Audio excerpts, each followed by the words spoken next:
I paid rent on my own condo for years, but when my parents let my freeloader brother and his wife move in, they demanded I pay double. So I secretly moved out and left them with the bill. Hey Reddit, my family turned my own home into a nightmare, drained my bank account, and expected me to bankroll my brother's latest failure. So I disappeared in the middle of the night and stuck them with a lease they couldn't afford. Here's how it went down. Picture this.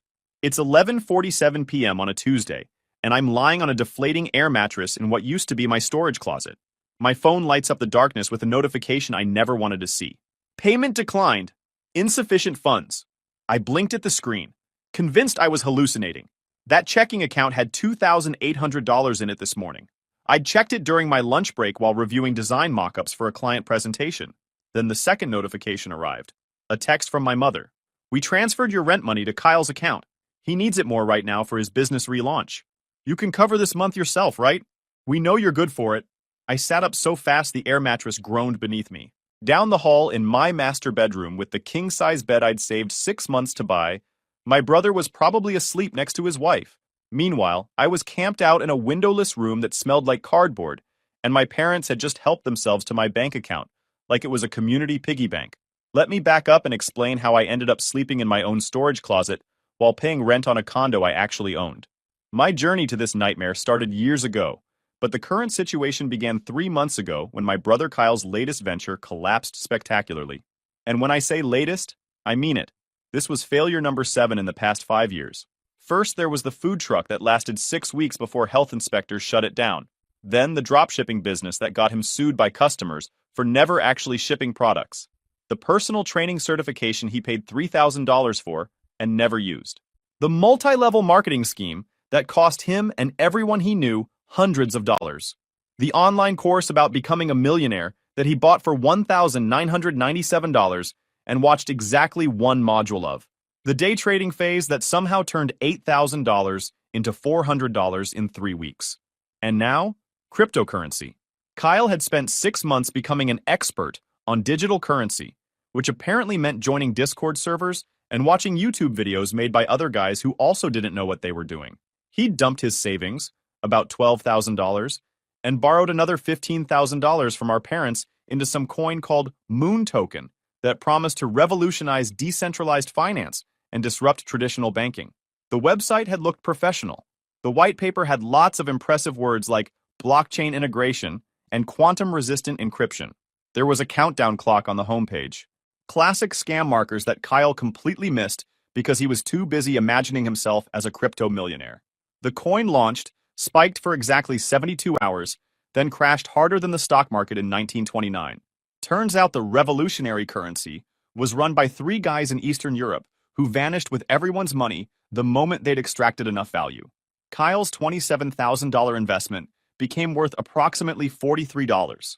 Couldn't even buy a nice dinner with the remains of his financial disaster. But the money wasn't even the worst part. The worst part was that Kyle had been so confident about this scheme that he'd stopped paying rent 3 months before the coin launched. He'd told his landlord he was liquidating soon and would catch up on everything in one payment. The landlord reasonably was not impressed by cryptocurrency promises and started eviction proceedings. When the money evaporated, so did his lease. Apparently, he'd been 3 months behind on rent, banking on his crypto windfall to catch everything up. The landlord wasn't interested in hearing about blockchain technology or future potential. He wanted actual money, which Kyle didn't have. That's when my parents called with just a small favor. Could Kyle and his wife Tiffany crash at my place for a few weeks? Just until they got back on their feet and figured out their next move. They made it sound temporary, reasonable, like I'd be heartless to refuse. I should have said no. I should have reminded them that I worked 70-hour weeks to afford this condo, that I'd finally created a space that was mine after years of roommates and cramped apartments. But here's the thing about being the responsible sibling. You get conditioned from childhood to believe your resources don't really belong to you. Since I was 6 years old, I'd watched my parents treat my achievements like family assets that existed for collective benefit rather than personal accomplishment. The pattern was established early and reinforced constantly. When I won the school art competition in 3rd grade, my mother's response wasn't to hang my drawing on the fridge. Instead, she asked if Kyle could borrow my art supplies for his project since you're already so good at this and he needs the help. When I made the honor roll every semester in middle school, The family dinner conversation was still dominated by Kyle's struggles with basic math and whether he needed an expensive tutor. I got my first job at 15, working weekends at a coffee shop. My mother opened a joint bank account to teach me financial responsibility, but then regularly transferred money out of it for family needs. When I asked why Kyle didn't have to contribute, she explained that he was still finding himself, and I was naturally better with money. By the time I got my first real paycheck from my design internship during college, $2,400 for a summer project, my mother's response wasn't pride or congratulations.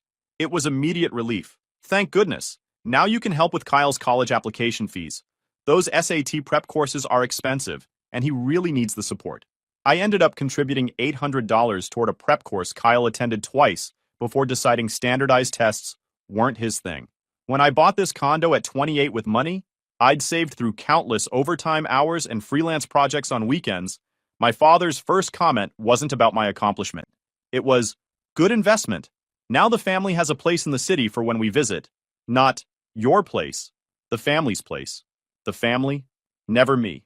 Always the family. That's how they trained me to think. So when they asked if Kyle could stay, I said yes. Because that's what good daughters do, right?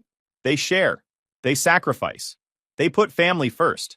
What I didn't realize was that a few weeks was code for indefinite takeover.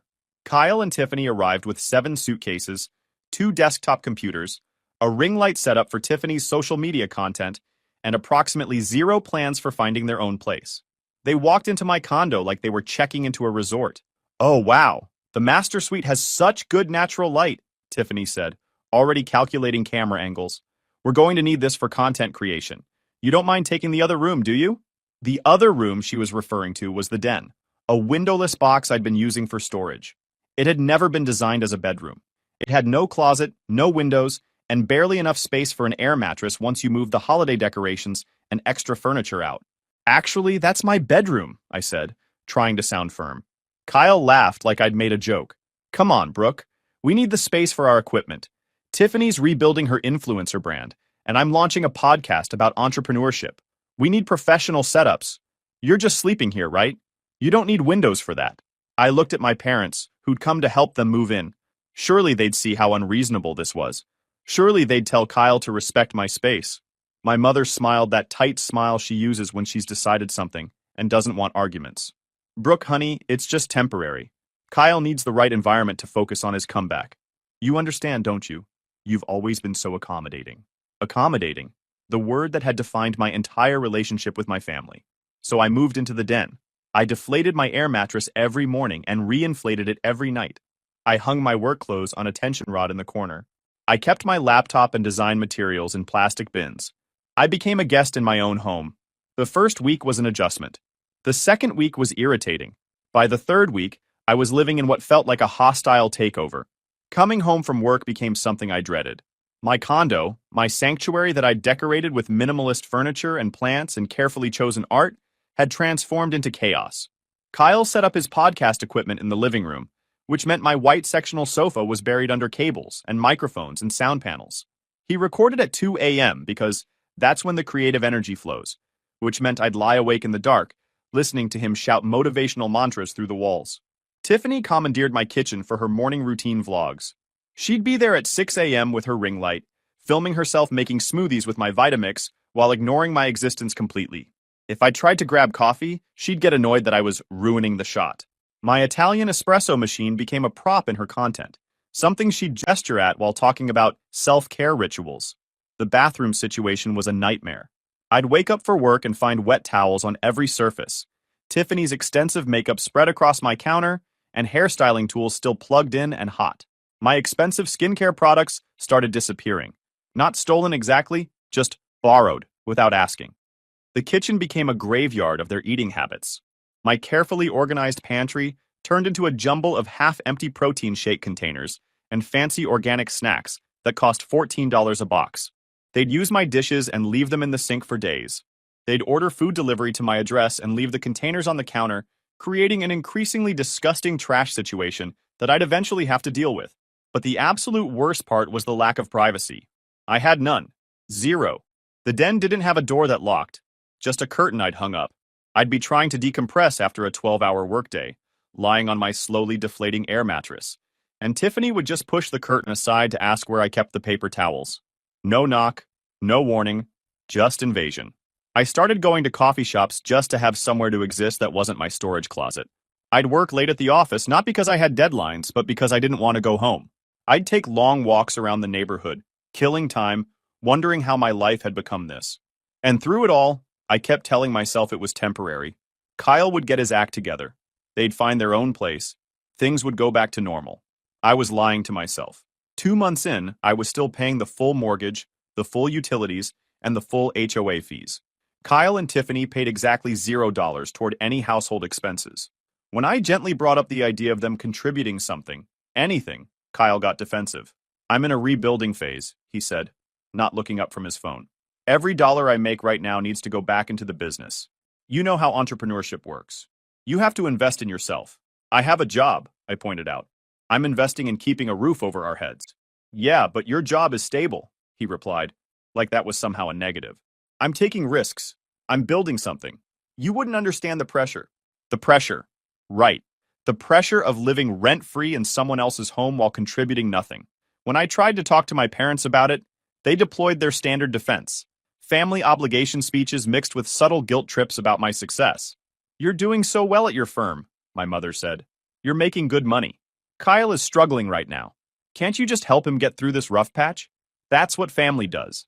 I've been helping for 2 months, I said. When does the rough patch end? Don't be selfish, Brooke. You have so much. Would it kill you to share a little? Share. That word again.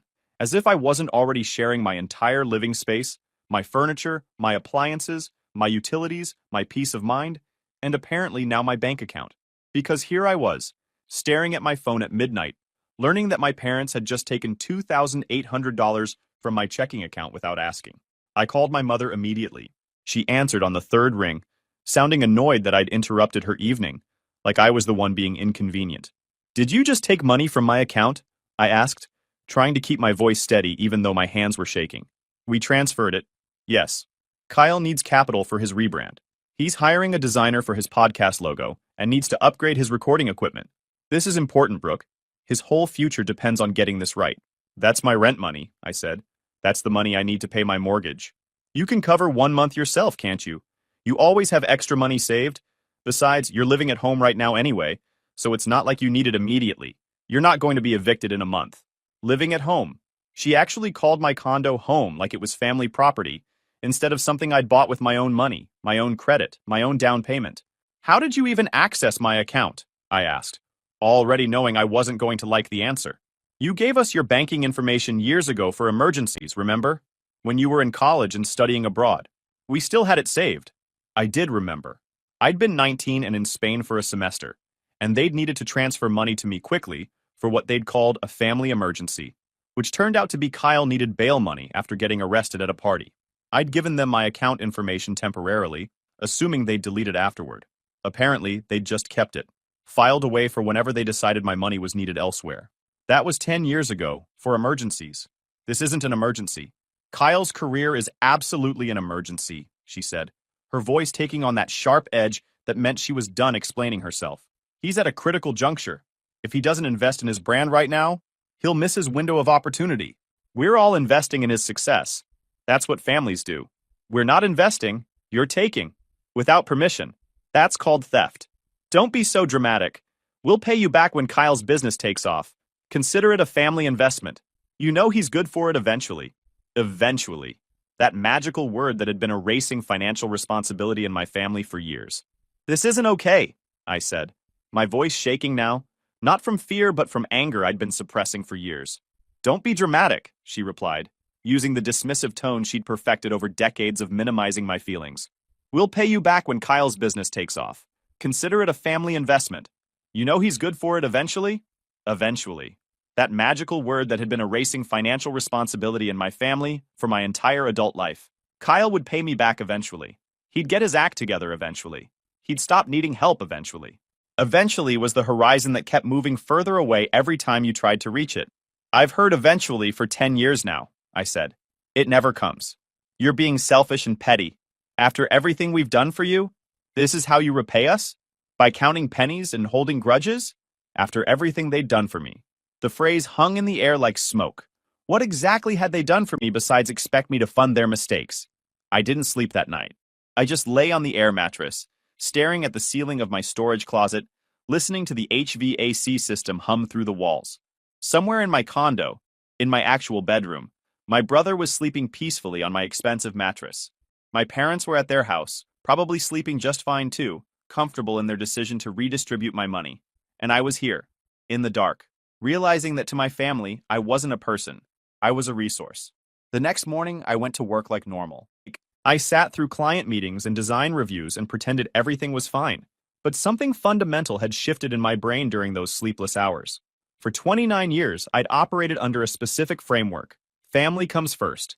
Success obligates you to help others. Saying no to family is selfish. These weren't just ideas. They were the operating system of my life, installed in childhood and never questioned. But lying in that storage closet at midnight, watching my bank balance drain without my consent, the operating system crashed. A new one booted up. This one ran on different code. You can't help people who don't want to help themselves. Enabling isn't love, and protecting yourself isn't selfish. I didn't confront anyone. I didn't make announcements. I just quietly opened my laptop during lunch and started searching for apartments. That evening, the situation somehow got worse. I came home from work to find my parents sitting in my living room, not visiting, waiting. There was a formal quality to their positioning. My mother on the sofa, my father by the window, Kyle sprawling in the armchair. It looked like an intervention setup. "Sit down, Brooke," my mother said. "We need to discuss something important." The hair on the back of my neck stood up. Nothing good ever came from that tone. I stayed standing. "What's this about?" My father cleared his throat, slipping into his corporate voice. "Your mother and I have been discussing the current living situation. Kyle and Tiffany have been here for 3 months now, and it's clearly working well for everyone. They have the space they need, you have family around you, and we think it makes sense to formalize the arrangement." "Formalize?" I repeated. My mother pulled out a piece of paper from her purse. "We've drawn up a new agreement. Since there are now 4 people living here instead of 1, the wear and tear on the property has increased significantly. The utilities are higher, the space is being used more intensively, and frankly, Kyle and Tiffany need stability right now while they're building their businesses." She placed the paper on my coffee table. I could see numbers on it. "We've calculated that fair market rent for a property like this, divided by residents, comes to $1,400 per person. However, since you have the smaller room and Kyle and Tiffany are using more of the common spaces for their work, we've adjusted the split. Your new contribution will be $4,600 monthly." The room went silent. I felt like I'd been punched. "That's more than double what I'm paying now," I said slowly. "It's proportional to use," my father explained, using his reasonable businessman tone. "Kyle and Tiffany need the master suite for content creation and podcasting. They need the living room for equipment, the kitchen for Tiffany's cooking videos. They're running businesses from here, which adds value to the property. You're just sleeping here. I'm just sleeping here. In my own condo that I bought with my own money." "And what are Kyle and Tiffany contributing?" I asked. "They'll cover their own streaming services and food," my mother said. "And Kyle will do household management, making sure everything runs smoothly, coordinating maintenance, that sort of thing." Household management. The man who'd left moldy protein shakes in my sink for a week was going to manage my household. "Think of it as an investment," my father added, softening his tone the way he always did before asking for money. "When Kyle's podcast takes off and Tiffany's influencer brand grows, you'll be part of that success. Family invests in family. This is your chance to show you believe in your brother." I looked at the 3 of them. My parents sitting in my condo with their formal proposal to charge me nearly $5,000 monthly to sleep in a storage closet. My brother, who hadn't looked up from his phone during this entire conversation, clearly bored by the financial details of how he planned to exploit me. They looked so confident, so certain I'd agree, because I always agreed. I was accommodating, remember? "Can I think about it?" I asked. My mother's face relaxed. "Of course, honey. We know it's a big change, but we need your decision by tomorrow. The new rate would start on the 1st of next month, 5 days away." They wanted an answer in 5 days. "I'll let you know," I said.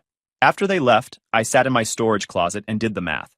$4,600 monthly meant I'd be paying $55,200 annually to live in a windowless room in my own condo. I could rent a luxury apartment downtown for less than that. I could rent 2 apartments for that. But they weren't actually asking me to pay $4,600. They were asking me to accept a new reality. I didn't own this condo. I was just the person who paid for it while they decided how to use it. That night, I didn't inflate the air mattress. I opened my laptop and started planning my exit strategy. The first step was finding a new place, but I couldn't use normal channels. Any apartment search would create a digital trail. Credit checks, application approvals, references. My parents had shown they were perfectly comfortable accessing my financial information. I needed something invisible. I texted my friend Rachel, a contract attorney I'd known since college. Do you know anyone subletting? Quiet professional, no drama, immediate move-in? She responded within an hour. Actually, yes. My friend's a traveling nurse, gone for 6 months minimum. Studio in Belltown, furnished, $1,800 per month. Month to month. She doesn't need the income, just wants someone trustworthy watching the place. Interested? Very. By Wednesday morning, I'd signed a digital lease and sent the deposit. No credit check that might alert my parents. No public listing.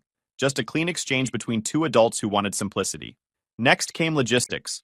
I couldn't just rent a U-Haul and start loading furniture in the driveway. Kyle was home most days, and my parents had keys to my place. I needed a surgical extraction.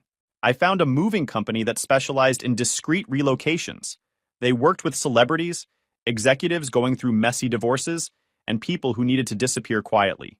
They charged premium rates but guaranteed complete confidentiality. We can do overnight service, the coordinator said. You tell us when the property is empty, we arrive at 2 a.m. with a full crew, and we're gone by sunrise. Clean, quiet, professional. How much for a 2-bedroom condo, full furniture removal? $3,200. I didn't hesitate. Book it. Thursday afternoon, I had coffee with Rachel. I needed her legal expertise for something that had been nagging at me. Question about my lease, I said, sliding my condo documents across the table on my tablet. If I break it early, what's my liability? She scrolled through the PDF, sipping her iced tea. Then she stopped. She zoomed in on page 4, and her expression changed. Brooke, why are you worried about liability? You're not the primary financial guarantor on this lease. What do you mean? It's my place.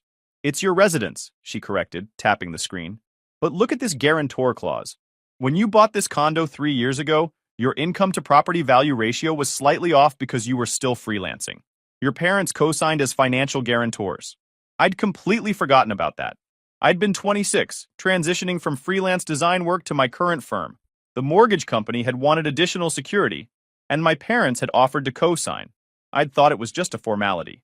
What does that mean? I asked. Rachel's expression turned calculating.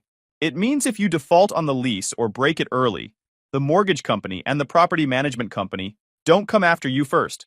They go after the guarantors. Your parents are legally liable for the full financial obligation until the lease term ends or someone else assumes it. A slow, cold smile spread across my face. So if I just leave, they'd be on the hook for the mortgage, the HOA fees, the utilities, everything. And given Kyle's credit situation, he definitely can't take over the lease himself. They'd have to cover it or face foreclosure proceedings. That's perfect, I said quietly. Rachel gave me a look. What are you planning? Justice. That night, I went through my condo room by room and made a comprehensive inventory list. Everything I'd bought, everything that was mine, everything I'd carefully chosen and saved for over the years.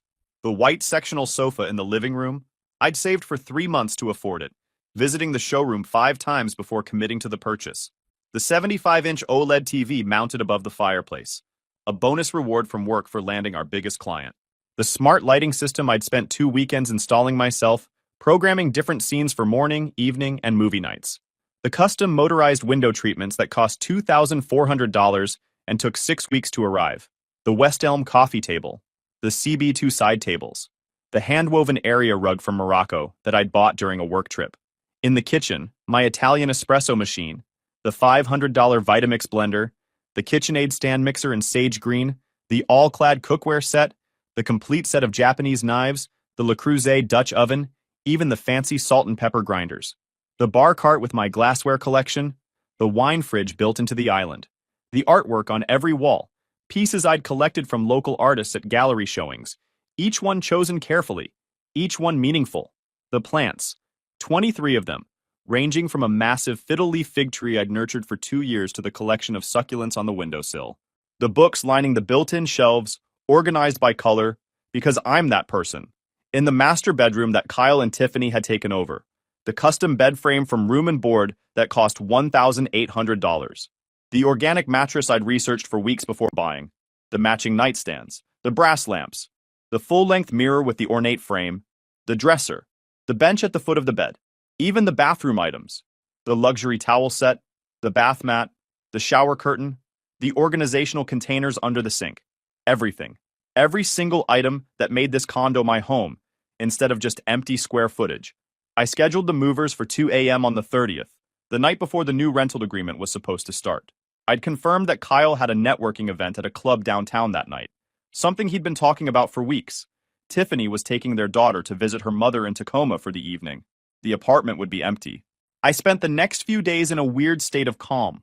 I went to work, came home to my storage closet, had awkward dinners with Kyle and Tiffany, where they complained about various aspects of their lives, while I nodded and said nothing.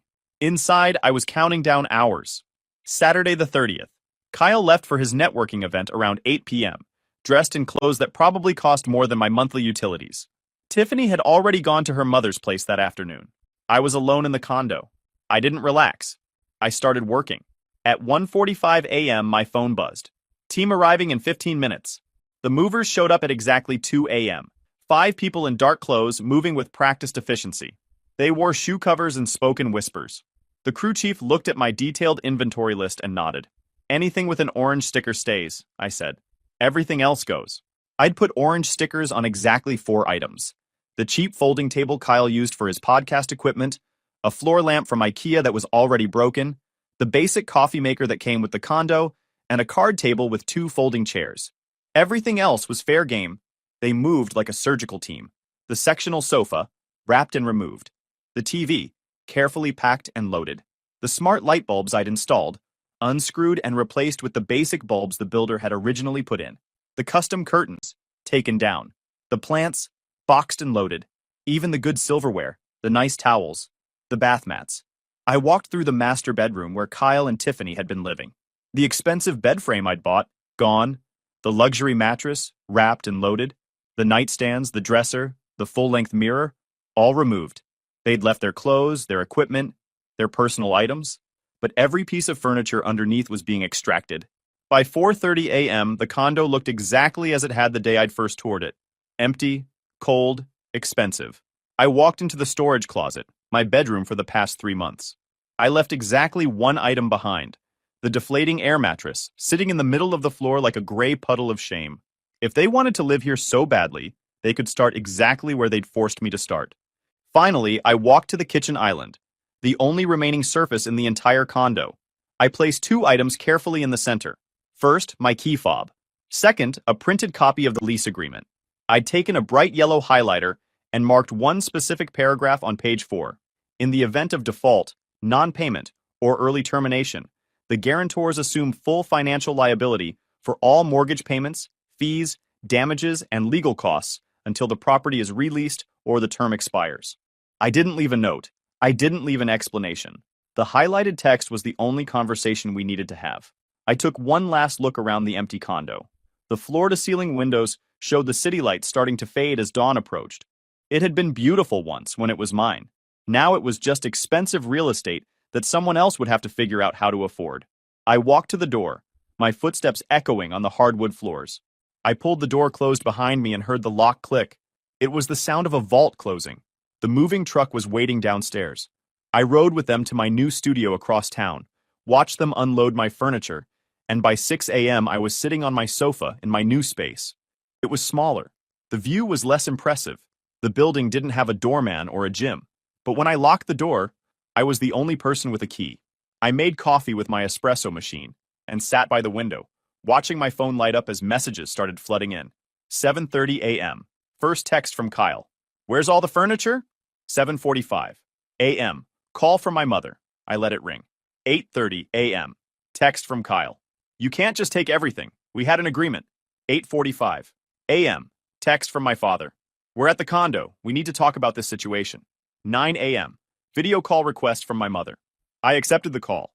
The screen filled with the stark emptiness of what used to be my living room. My mother's face was red, her carefully styled hair disheveled.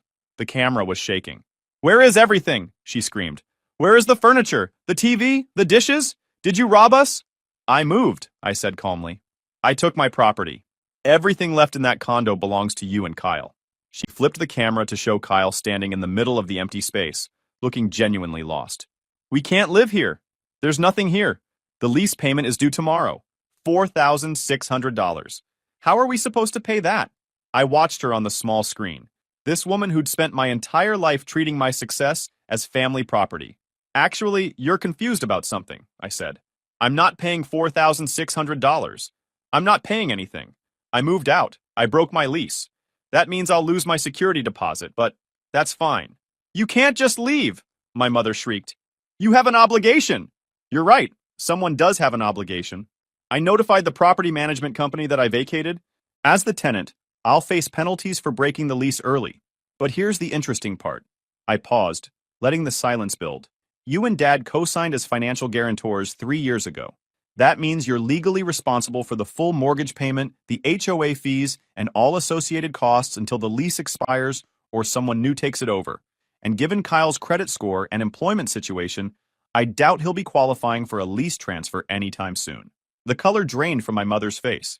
That can't be right. Check page 4 of the lease agreement, I said. I left a highlighted copy on the kitchen counter. Read the guarantor clause. You're fully liable. You can't do this to family, she yelled. I didn't do it to family, I replied. I did it to my financial guarantors who helped themselves to my bank account and tried to charge me $4,600 to sleep in a storage closet. You wanted this condo for Kyle so badly? Congratulations, it's all yours now. Good luck figuring out how to pay for it. Your father will call our attorney, she threatened. Great, they can explain contract law to you. Have a good day. I ended the call. The screen went black. The silence rushed back into my new studio apartment.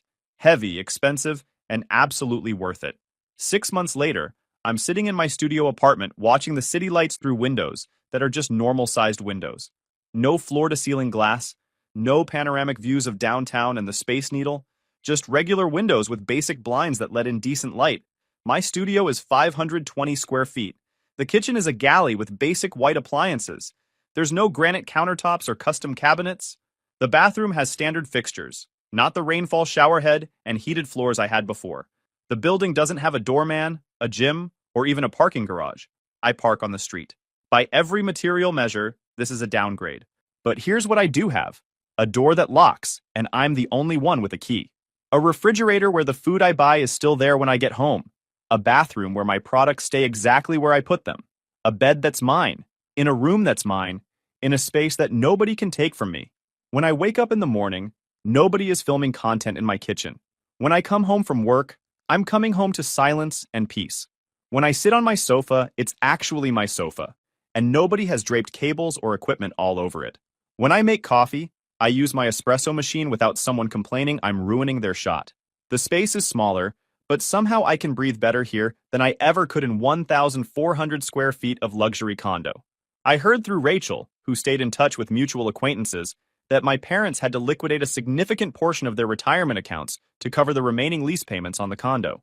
The mortgage was $2,200 monthly, plus $450 in HOA fees, plus utilities that ran around $300 with Kyle and Tiffany's usage.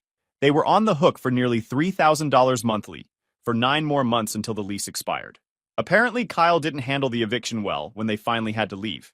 He'd put several holes in the drywall, damaged the hardwood floors by dragging his equipment out carelessly, and left the place filthy enough that my parents lost the entire security deposit and had to pay an additional $2,800 in cleaning and repair fees.